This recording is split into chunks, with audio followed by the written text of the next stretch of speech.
ഒരു പ്രമുഖ പത്രത്തിൽ എഴുത്തുകാരൻ കൽപ്പറ്റ നാരായണൻ എഴുതിയ കോളത്തിൻ്റെ തലക്കെട്ട് കളി മാത്രമല്ല ആത്മീയതയാണ്. അതിൽ കൽപ്പറ്റ നാരായണൻ പറയുന്നു, വിജയസാധ്യത ഏറ്റവും കൂടുതലുള്ള വഴിയാണ് ജീവിതത്തിൽ നാം തേടുന്നതെങ്കിൽ വിജയസാധ്യത നന്നേ പരിമിതമായ വഴിയാണ് വിജയിക്കാനായി കളിയിൽ നാം സ്വീകരിക്കുന്നത്. സുഗമവും പര്യാപ്തവുമായ മാർഗത്തെ ത്യജിച്ച് ദുഷ്കരവും അപര്യാപ്തവുമായ മാർഗത്തെ നാം കളിയിൽ സ്വീകരിക്കുന്നു. അതുവഴി കളിയിലെ ജീവിതം ജാഗരൂകമാകുകയും വെല്ലുവിളികളാൽ ഊർജ്ജസ്വലവുമാകുന്നു.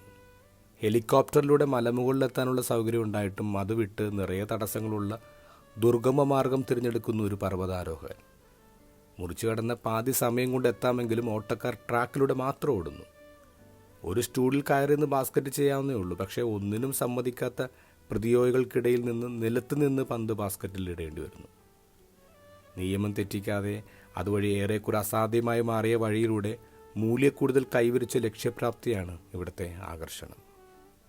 തൊട്ടുനിറയിൽ വെച്ച ശേഷം കളിസ്ഥലത്തേക്ക് പ്രവേശിക്കുന്നവർ, ഗോളടിച്ച ശേഷം അല്ലെങ്കിൽ സെഞ്ചുറി തികച്ച ശേഷം മുകളിലേക്ക് നോക്കി നന്ദി പറയുന്നവരെല്ലാം കളിയിൽ ആത്മീയതയാണ് ആഘോഷിക്കുന്നത്. കൽപ്പറ്റ നാരായണൻ ഇവിടെ പറയുന്നത് കളിയിലെ ആത്മീയതയെക്കുറിച്ചാണ്. പക്ഷേ ഇന്നത്തെ ഗോസ്പൽ ഈശോ പറയുന്നത് ആത്മീയതയിലെ കളിയെക്കുറിച്ചാണ്.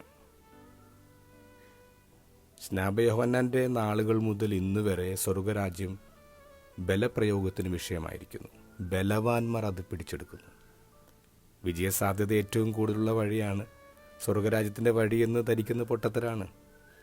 ആ വഴിയിൽ തടസ്സങ്ങളേ ഉള്ളൂ.